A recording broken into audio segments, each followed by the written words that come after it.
संधरती जे महान लेखक ऐं शाइर ज़िले थरपारकर सां तालुक़ु रखंदड़ चमन आर थरी सां ॻाल्हि ॿोल। जी प्यारा चमन, तव्हां पंहिंजो तारीफ़ कराईंदा। मुंहिंजो जनम नंबीसर साड़ तालुक़े जे ॻोठ में थियो। पोइ उतां ई शुरूआती तालीम हासिल कई। माइटाणो नालो चमन लाल आहे। जॾहिं अदब जी दुनिया में अचण खां पोइ मूंखे दुनिया सिंध चमन आर थरी जे नाले सां सुञाणे थी। इहो ई मुंहिंजो आहे मुख़्तसर तारीफ़। सही। अच्छा, शाइरी जी दुनिया में अवां कॾहिं आया? असल में जॾहिं आउं 6वीं क्लास में पढ़ंदो हुउसि। अच्छा।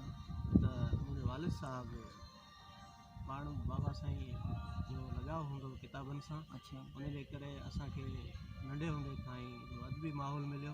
अच्छा। जंहिं करे मुंहिंजी जेका लिखण जी शुरूआति हूं त रेडियो पाकिस्तान हैदराबाद ते 12वीं जी बारी में मूं 5 क्लास में लिखणु शुरू कयो।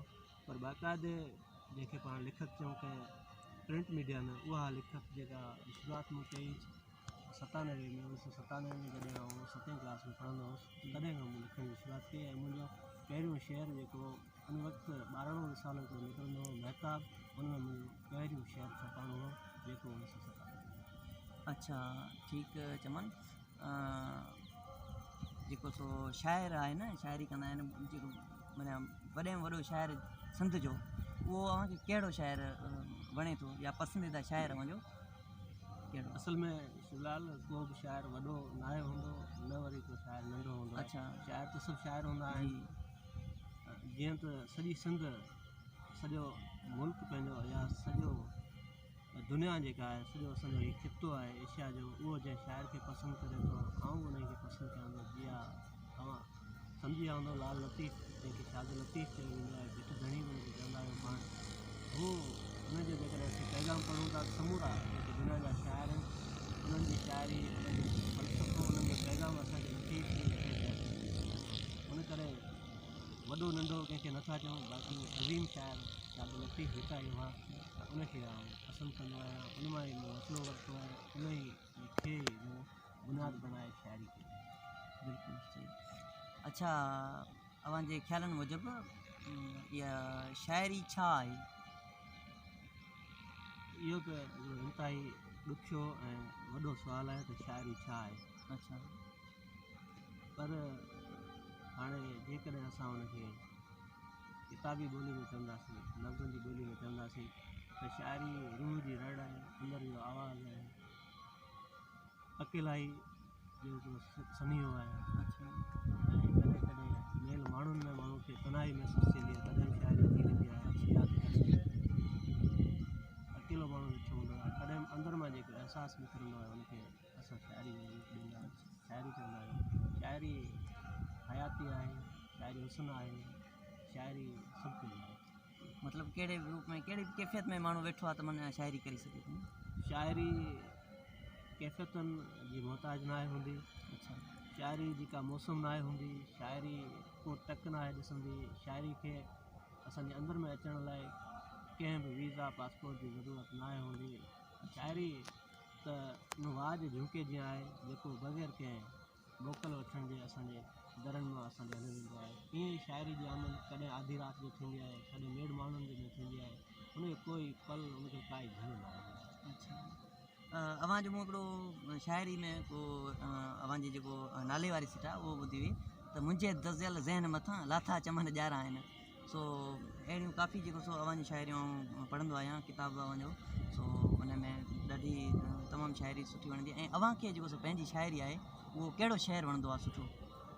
असल में शाइरी आउं इहो चवंदुसि त शाइरी उहा जेका माण्हुनि खे वणे, उनखे शाइरी असां चवंदा आहियूं। कई एतिरा दुनिया में शाइर पैदा थिया आहिनि, उन्हनि शाइरी कई आहे, पर उन्हनि मां वरी चंद अहिड़ा शाइर असांखे मिलंदा जंहिंजो शेर आम माण्हुनि खे ज़ुबान ते अची वेंदो आहे, उन्हनि खे यादि हूंदो आहे। ऐं शाइर लाइ हिकिड़ो वॾो अज़ाब इहो हूंदो आहे त हुनखे पंहिंजा समूरा शेर ईअं महसूसु थींदा आहिनि ॼण हुन औलाद हुजे।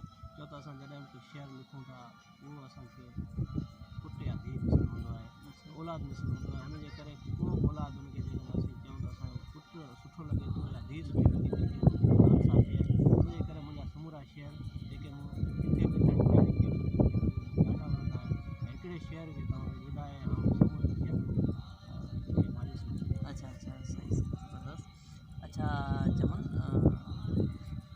अवां माने कहिड़े मौज़ू ते वधीक लिखंदा आहियो, वधीक लिखण जी माने चाहे तुम्हें शौक़ु हूंदो आहे? सो हूअं त फ़िलहालु समूरनि मौज़ूअनि ते समूरा जेके आहिनि मौज़ू आहिनि ही दुनिया मौज़ूअनि सां भरी पिया हुन ते लिखियो आहे, कोशिशि कई आहे लिखण जी। अञा असांजा इहे कुल शाइर नाया थियो ऐं न ई वरी मूं कॾहिं महफ़िल में किथे शाइर पाण खे सॾायो आहे। असल में मुंहिंजी शाइरी जा जेके बुनियादी मौज़ू आहिनि उहे सिंध आहे जी, मोहबत आहे ऐं असांजी जेका इंसानियत, इहे टे मौज़ू आहिनि जिन खे बुनियादु बणाए ऐं शाइरी कंदो रहंदो आहियां। मुंहिंजे वसी ॻाल्हि न आहे पर शेयर थी वेंदी आहे। अच्छा, अॼुकल्ह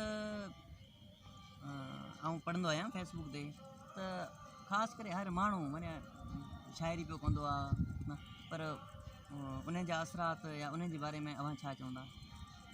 नवां जेके हाणे शाइर नौजवान शाइर जेके आहिनि शाइरी पिया कनि इन हवाले सां। असल में फ़िलहालु ॻाल्हि इहा आहे त अॼुकल्ह शाइरी ॾाढी सस्ती थी पई आहे।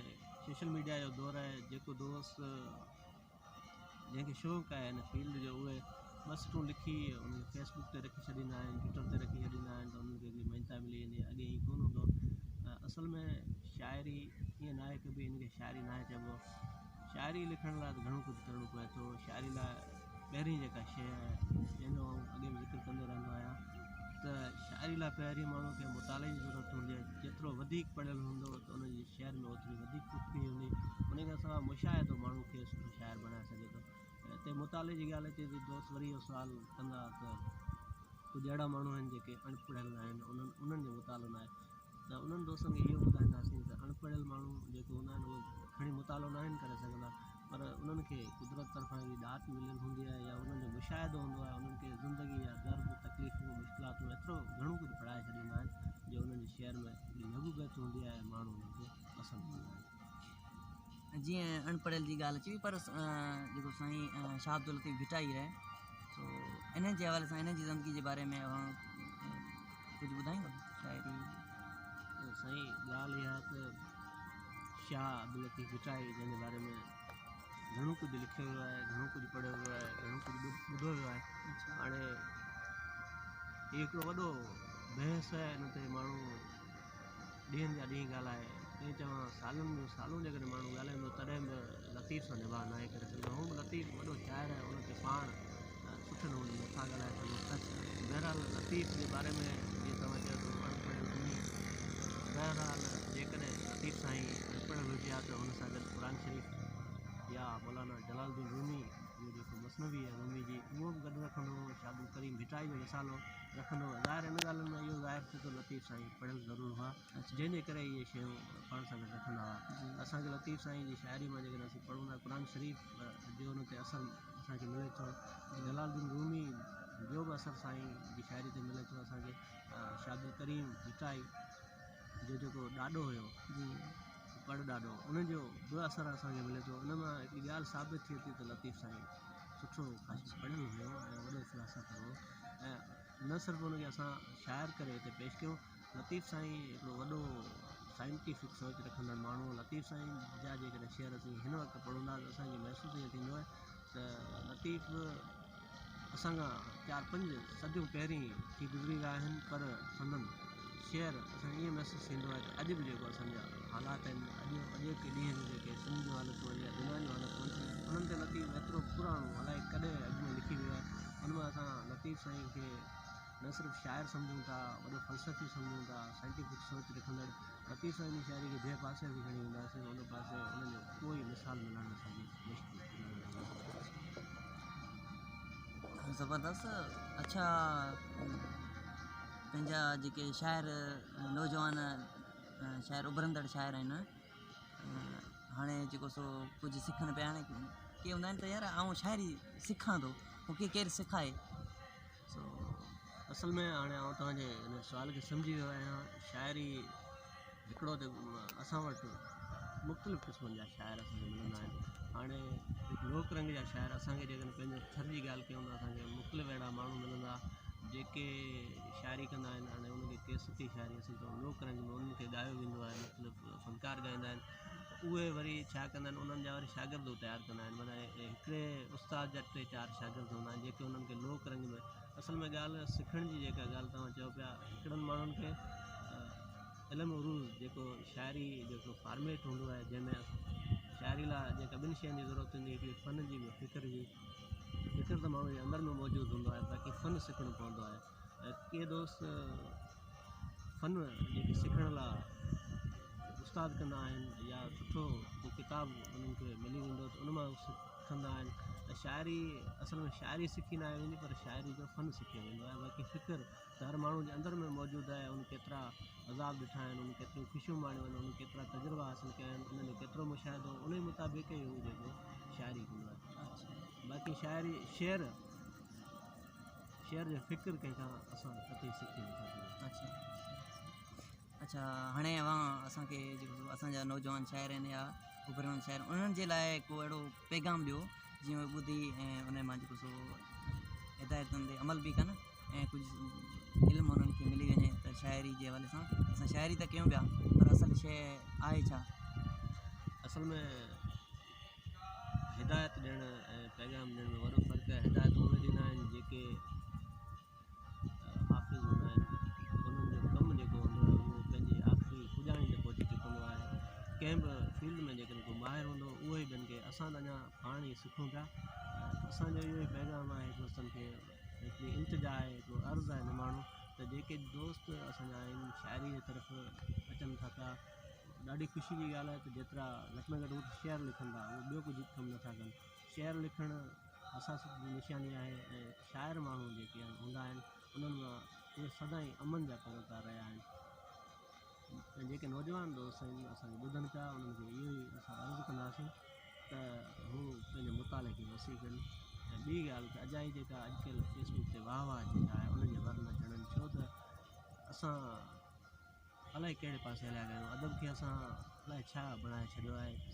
असां पंहिंजे ज़ाती दोस्तनि वास्तनि खे नज़र में रखंदे तकलीफ़ खे नज़र अंदाज़ करे रहिया आहियूं।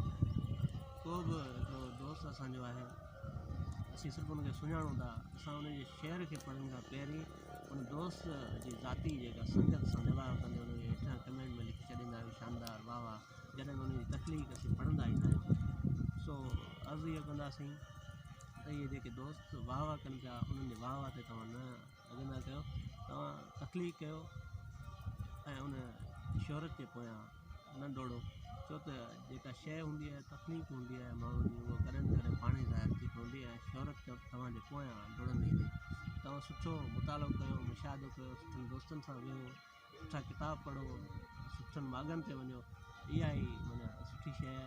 ऐं ॿी हिकिड़ी शइ उहो बि ज़हन में रखिजो त तव्हां ते जेकॾहिं को दोस्त इस्लाही तनक़ीद करे थो उनजो क़दुरु कयो, छो त तनक़ीद ईअं हूंदी आहे जेकॾहिं असां को का शइ काठ जी उनजो पाओ हिकिड़ो ठाहियूं था, उनते रंधो जेकॾहिं लॻे थो त ॾाढो ख़ूबसूरत लॻे थो।